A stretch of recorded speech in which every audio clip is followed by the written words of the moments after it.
Punjabi radio USA ਪੇਸ਼ ਕਰਦਾ ਹੈ ਅੱਜ ਦਾ ਦਿਨ ਸਿੱਖ ਇਤਿਹਾਸ ਵਿੱਚ।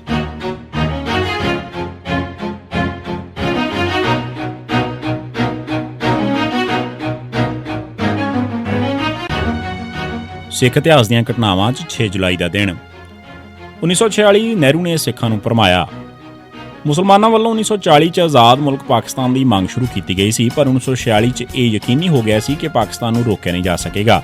ਇਸ ਨੂੰ ਸਾਹਮਣੇ ਰੱਖ ਕੇ ਸ਼੍ਰੋਮਣੀ ਕਮੇਟੀ ਨੇ ਵੀ 10 ਮਾਰਚ 1946 ਨੂੰ ਆਪਣੀ ਮੀਟਿੰਗ 'ਚ ਸਿੱਖਾਂ ਵਾਸਤੇ ਅਲੱਗ ਸਿੱਖ ਸਟੇਟ ਦੀ ਮੰਗ ਦਾ ਮਤਾ ਪਾਸ ਕੀਤਾ।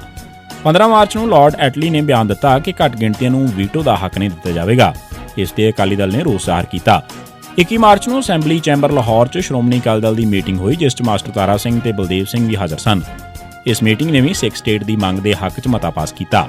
ਪਰ ਦੂਜੇ ਪਾਸੇ 25 ਮਾਰਚ ਨੂੰ ਰਾਵਲਪਿੰਡੀ 'ਚ ਸਿੱਖ ਨੈਸ਼ਨਲਿਸਟਾਂ ਦੀ ਮੀਟਿੰਗ ਨੇ ਸਿੱਖ ਸਟੇਟ ਵਿਰੁੱਧ ਮਤਾ ਪਾਸ ਕੀਤਾ। 27 ਮਾਰਚ ਨੂੰ ਫਿਰ ਅਜਿਹਾ ਮਤਾ ਪਾਸ ਕੀਤਾ ਗਿਆ। ਇਸ ਜਥੇਬੰਦੀ ਦੇ ਪ੍ਰਧਾਨ ਸਰਦੂਲ ਸਿੰਘ ਕਵੀਸ਼ਰ, ਜਨਰਲ ਸਕੱਤਰ ਪ੍ਰਤਾਪ ਸਿੰਘ ਖਹਿਰੋਂ ਤੋਂ ਬਿਨਾਂ ਗੋਪਾਲ ਸਿੰਘ ਕੌਮੀ, ਗੁਰਮੁਖ ਸਿੰਘ ਮੁਸਾਫਿਰ ਤੇ ਨਿਧਾਨ ਸਿੰਘ ਆਲਮ ਵੀ ਇਸ ਮੀਟਿੰਗ 'ਚ ਹਾਜ਼ਰ ਸਨ।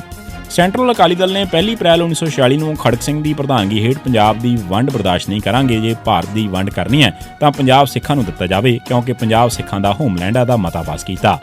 ਇਸ ਧੜੇ ਤੇ ਹੋਰ ਅਜੀਬੋ-ਗਰੀਬ ਬਿਆਨ ਸਨ। 4 ਅਪ੍ਰੈਲ 1946 ਨੂੰ ਮਾਸਟਰ ਤਾਰਾ ਸਿੰਘ ਤੇ ਜਨਾਹ ਦਿੱਲੀ ਵਿੱਚ ਤੇਜਾ ਸਿੰਘ ਮਲਿਕ ਦੀ ਕੋਠੀ ਤੇ ਇਕੱਠੇ ਹੋਏ। ਉਹਨਾਂ ਨਾਲ ਮਹਾਰਾਜਾ ਪਟਿਆਲਾ ਤੇ ਗਿਆਨੀ ਕਰਤਾਰ ਸਿੰਘ ਵੀ ਹਾਜ਼ਰ ਸਨ। ਤਕਰੀਬਨ 90 ਮਿੰਟ ਚੱਲੀ ਇਸ ਗੱਲਬਾਤ ਦਾ ਨਤੀਜਾ ਕੋਈ ਨਾ ਨਿਕਲਿਆ। ਇੱਕ ਦਿਨ ਪਹਿਲਾਂ ਮਾਸਟਰ ਤਾਰਾ ਸਿੰਘ ਨੇ ਪਟੇਲ ਨਾਲ ਗੱਲਬਾਤ ਵੀ ਕੀਤੀ ਸੀ, ਪਰ ਪਟੇਲ ਨੇ ਕਿਹਾ ਕਿ ਤਾਕਤ ਭਾਰਤੀਆਂ ਹੱਥ ਆਉਣ ਮਗਰੋਂ ਆਈਨੀ ਕਮੇਟੀ ਦੀ ਮੀਟਿੰਗ 'ਚ ਸਿੱਖਸਤਾਨ ਬਾਰੇ ਗੱਲਬਾਤ ਕੀਤੀ ਜਾਵੇਗੀ। ਮਾਸਟਰ ਤਾਰਾ ਸਿੰਘ ਨੇ ਇੱਕ ਬਿਆਨ 'ਚ ਕਿਹਾ ਕਿ ਸਿੱਖ ਪੰਜਾਬ ਨੂੰ ਪਾਕਿਸਤਾਨ 'ਚ ਸ਼ਾਮਲ ਕਰਨ ਦੀ ਮੁਖਾਲਫਤ ਕਰਨਗੇ। ਅਸੀਂ ਸਾਂਝੇ ਭਾਰਤ 'ਚ ਸਿੱਖ ਸਟੇਟ ਤੇ ਸੰਤੁਸ਼ਟ ਹੋਵਾਂਗੇ, ਪਰ ਜੇ ਪਾਕਿਸਤਾਨ ਬਣਨਾ ਹੈ ਤਾਂ ਖਾਲਿਸਤਾਨ ਵੀ ਬਣਾਇਆ ਜਾਵੇ। ਜਿਨ੍ਹਾਂ ਦੀ ਖਾਲਿਸਤਾਨ ਦੀ ਪੇਸ਼ਕਸ਼ ਬਾਰੇ ਮਾਸਟਰ ਜੀ ਨੇ ਕਿਹਾ ਕਿ ਜੇ ਜਿਨ੍ਹਾਂ ਅਸਲ 'ਚ ਖਾਲਿਸਤਾਨ ਦੀ ਗੱਲ ਕਰਨ ਵਾਸਤੇ ਤਿਆਰ ਹੈ ਤਾਂ ਮੈਂ ਵੀ ਤਿਆਰ ਹਾਂ ਤੇ ਗੱਲਬਾਤ ਹੋ ਸਕਦੀ ਹੈ। ਉਧਰ ਕੈਬਨਿਟ ਮਿਸ਼ਨ ਦੇ ਆਉਣ ਤੇ ਗੱਲਾਂ-ਬਾਤਾਂ ਸ਼ੁਰੂ ਹੋ ਚੁੱਕੀਆਂ ਸਨ। ਮਾਸਟਰ ਤਾਰਾ ਸਿੰਘ ਨੇ ਅੰਮ੍ਰਿਤਸਰ 'ਚ 15 ਅਪ੍ਰੈਲ ਦੇ ਬਿਆਨ 'ਚ ਕਿਹਾ ਕਿ ਸਿੱਖ, ਹਿੰਦੂ ਜਾਂ ਮੁਸਲਮਾਨ ਕਿਸੇ ਇੱਕ ਦੀ ਹਕੂਮਤ ਨਹੀਂ ਮੰਨਣਗੇ। ਅਸੀਂ ਕਿਸੇ ਕੌਮ ਦੇ ਗਲਬੇ ਹੇਠ ਨਹੀਂ ਰਹਿ ਸਕਦੇ। ਇਹਨਾਂ ਦਿਨਾਂ 'ਚ ਗਿਆਨੀ ਕਰਤਾਰ ਸਿੰਘ ਦਾ ਮੁਸਲਮਾਨ ਆਗੂਆਂ ਨਾਲ ਡੂੰਘਾ ਸੰਬੰਧ ਬਣ ਚੁੱਕਿਆ ਸੀ। ਜਦ ਮੁਸਲਮਾਨ ਆਗੂ ਸਿੱਖਾਂ ਨੂੰ ਪਾਕਿਸਤਾਨ ਨਾਲ ਮਿਲਣ ਵਾਸਤੇ ਲਾਲਚ ਦੇ ਰਹੇ ਸਨ ਤਾਂ ਪੰਡਿਤ ਜਵਾਹਰ ਲਾਲ ਨਹਿਰੂ ਨੇ ਵੀ ਇੱਕ ਬਿਆਨ ਦੇ ਕੇ ਸਿੱਖਾਂ ਨੂੰ ਭਰਮਾਉਣ ਦੀ ਕੋਸ਼ਿਸ਼ ਕੀਤੀ। ਉਹਨਾਂ ਨੇ 6 ਜੁਲਾਈ 1946 ਦੇ ਦਿਨ ਕਲਕੱਤਾ 'ਚ ਕਿਹਾ ਕਿ ਪੰਜਾਬ ਦੇ ਬਹਾਦਰ ਸਿੱਖ ਖਾਸ ਸਲੂਕ ਦੇ ਹੱਕਦਾਰ ਨੇ। ਮੈਨੂੰ ਇਸ 'ਚ ਕੋਈ ਇਤਰਾਜ਼ ਨਹੀਂ ਦਿਸਦਾ ਕਿ ਹਿੰਦੁਸਤਾਨ ਦੇ ਉੱਤਰ 'ਚ ਇੱਕ ਅਜਿਹਾ ਇਲਾਕਾ ਵੱਖਰਾ ਕਰ ਦਿੱਤਾ ਜਾਵੇ ਜਿਸ 'ਚ ਆਜ਼ਾਦੀ ਦਾ ਨਿੱਘ ਸਿੱਖਾਂ ਦੇ ਲਹੂ ਨੂੰ ਵੀ ਗਰਮਾਵੇ।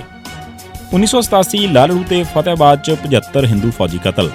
ਖਾਲਿਸਤਾਨ ਕਮਾਂਡੋ ਫੋਰਸ ਨੇ 6 ਜੁਲਾਈ 1987 ਦੇ ਦਿਨ ਪੰਜਾਬ ਤੇ ਹਰਿਆਣਾ ਦੀ ਸਰਹੱਦ ਤੇ ਲਾਲੜੂ ਤੇ ਫਤਿਹਾਬਾਦ 'ਚ 2 ਬੱਸਾਂ ਰੋਕ ਕੇ 75 ਹਿੰਦੂ ਕਤਲ ਕੀਤੇ।